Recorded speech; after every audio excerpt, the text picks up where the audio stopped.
రాత్రి కురిసిన వర్షానికి నాగర్ కర్నూలు జిల్లాలో భాగులు పొంగి పొర్లుతున్నాయి.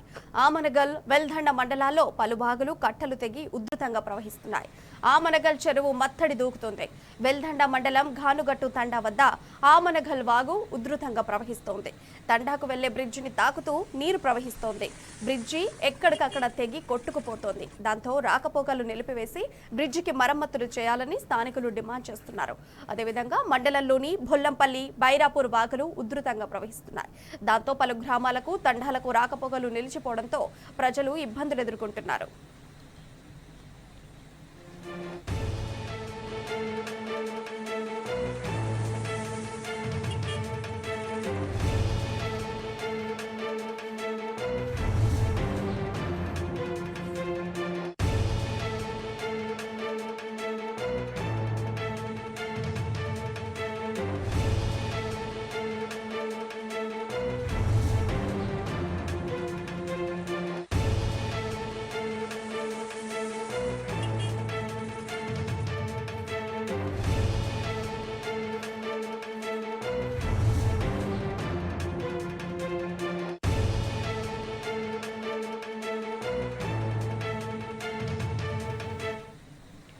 రాత్రి కురిసిన వర్షానికి నాగర్ కర్నూలు జిల్లాలో భాగులు పొంగి పొర్లుతున్నాయి.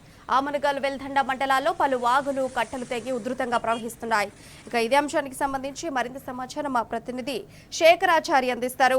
శేఖరాచారి, చెప్పండి, అప్డేట్స్ ఏంటి? వాగులు, చెరువులు అన్ని కూడా ఇప్పుడు వర్షంతో పొంగి పొర్లుతున్నాయి. అట్లాగే ఇప్పుడు నాగర్ కర్నూలు జిల్లా వాసుల పరిస్థితి ఎట్లా ఉంది?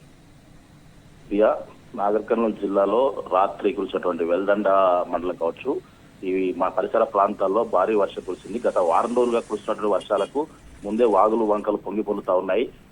చెరువులు, కుంటలు తెగుతున్నాయి. దీనికి సంబంధించి ఇటు రంగారెడ్డి జిల్లాకు వచ్చినట్టయితే రాత్రి రంగారెడ్డి జిల్లాలో తలకొండపల్లి, కర్తాల్, ఆమన్గల్ ఈ 3 మండలాల్లో కూడా భారీ వర్షం కురిసింది. అయితే తలకొండపల్లి మండలంలోని చుక్కాపూరు వద్ద 11 సెంటీమీటర్ల వర్షం కురవడంతో అక్కడ తలకొండపల్లి మండలంలో పూర్తి స్థాయిలో చాలా గ్రామాలకు సంబంధించినటువంటి చెరువులు, కట్టలు తెగిపోయి రాకపోకలకు ఇబ్బందులు ఏర్పడ్డాయి. తర్వాత చెరువు కట్టలు తెగిపోవడంతో కొంత పంట నష్టం కూడా జరిగినట్టుగా తెలుస్తా ఉంది.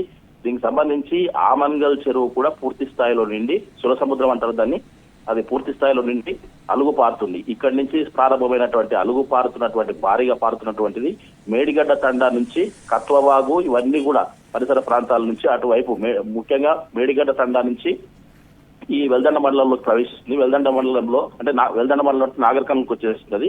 వెల్దండ మండలంలో బొల్లంపల్లి, బైరాపూర్ వీటికి సంబంధించినటువంటి వాగులు ఉధృతంగా ప్రవహించడంతో అక్కడ గ్రామాలకు రాకపోకలు, అంటే వెల్దండ నుంచి చారగొండ పోయేటువంటి ప్రధాన రహదారి ఉంటుంది, అది కూడా పూర్తి స్థాయిలో అంటే రాకపోకలు నిలిచిపోయాయి. దీంతో పాటుగా ఇక్కడ గాన్గట్టు తండా ఉంటుంది, అక్కడ బ్రిడ్జ్, అక్కడి నుంచి ఈ ఆమన్గల్ చెరువు ఏదైతే వరద వస్తుందో ఆ వరద అంతా కూడా బ్రిడ్జ్ పైనుంచి కూడా పారడంతో ఆ బ్రిడ్జ్ కూడా పూర్తి స్థాయిలో దెబ్బతింది. ఎప్పుడు అంటే అక్కడక్కడ తెగిపోవడం, తర్వాత కుంగిపోవడం, కూలిపోవడం కూడా జరుగుతా ఉంది. అది ప్రమాద స్థాయిలో ఉంది. ఎవరు అటు నుంచి వెళ్ళినా, బైకులపై వెళ్ళినా, మనుషులు నడుచుకుంటూ వెళ్ళినా ఏదైనా ప్రమాదం జరిగే అవకాశం ఉంది. కాబట్టి పూర్తి స్థాయిలో అది పునరుద్ధరణ చేసే వరకు కూడా ఎవరు కూడా అటు నుంచి వెళ్ళనీయకపోతే ప్రాణ నష్టం తర్వాత జరగకుండా ఉంటుందని చెప్పేసి కూడా స్థానికులు చెప్తున్నటువంటి పరిస్థితి కనిపిస్తా ఉంది. ఏదేమైనప్పటికీ ఇక్కడ రాత్రి కురిసినటువంటి ఈ రంగారెడ్డి జిల్లాలో కురిసినటువంటి భారీ వర్షానికి అదంతా కూడా నాగర్ కర్నూలు జిల్లా వైపు పూర్తి స్థాయిలో వరద ప్రవాహం వస్తా ఉంది. ముఖ్యంగా తలకొండపల్లి మండలంలో చాలా చెరువులు నిండాయి, చాలా చెరువులు మత్తడి నింపుతున్నాయి, చాలా చెరువులు కూడా తెగిపోయినటువంటి పరిస్థితి. అయితే ఈ కడతాలకు సంబంధించి చల్లంపల్లిలో ఒక 3 కుంటలు కూడా తెగిపోయినటువంటి పరిస్థితి. అయితే ఈ పరిసర ప్రాంతాలన్నీ కూడా పాడి పరిశ్రమపై ఆధారపడి ఉంటాయి. అయితే ఈ పాడి పరిశ్రమకు సంబంధించినటువంటి రాకపోకలు నిలిచిపోవడంతో వాళ్ళకు పాలు తీసుకుపోవడానికి వాటికి కూడా చాలా ఇబ్బందులు ఎదుర్కొంటున్నటువంటి పరిస్థితి కనిపిస్తా ఉంది. మొత్తంగా చూసినట్టయితే రాత్రి కురిసినటువంటి భారీ వర్షాలకు ఈ రంగారెడ్డి జిల్లాతో పాటు నాగర్ కర్నూలు జిల్లా వ్యాప్తంగా కూడా ఈ మేడిగడ్డ తండా, ఆమన్గల్, బైరాపూర్, బొల్లంపల్లి, తర్వాత మేడిగడ్డ తండా, గానుగు తండా ఇవన్నీ కూడా చాలా ఇబ్బందులు ఎదుర్కొంటున్నటువంటి పరిస్థితి కనిపిస్తా ఉంది. ఇది మొత్తానికి పూర్తి స్థాయిలో వర్షం మళ్ళీ కూడా కురిస్తే చాలా ప్రమాద స్థాయిలో ఉండే అవకాశం ఉంటుంది. కాబట్టి ఇక్కడ పూర్తి స్థాయిలో అంటే ఎక్కడైతే ఈ రోడ్ల కనెక్టివిటీ ఉందో, తర్వాత గ్రామాలకు రాకపోకలు నిలిచిపోయో అక్కడ బారికేడ్లు ఏర్పాటు చేసి ఎవరిని కూడా పోనివ్వకుండా అధికారులు అప్రమత్తం చేయాల్సినటువంటి అవసరం ఎంతైనా ఉంది. లేని పక్షంలో అక్కడ ప్రమాదాలు జరిగే అవకాశం ఉంది. ముఖ్యంగా ఈ చెరువు కట్టలు ఏవైతే తెగి ఉన్నాయో అక్కడి నుంచి ఒక చెరువు కట్ట ఉంటే ఒక గ్రామం నుంచి మరొక గ్రామంకు వెళ్లే ప్రధాన రహదారి ఉంటుంది. ఆ చెరువు కట్ట పై నుంచి అక్కడ కూడా బారికేడ్లు ఏర్పాటు చేయాల్సిన అవసరం ఉంది. ఈ చేపల కోసం చాలా మంది వెళ్తా ఉన్నారు, వాళ్ళని కూడా అప్రమత్తం చేసే అవకాశం. Right Shekharachari, thank you.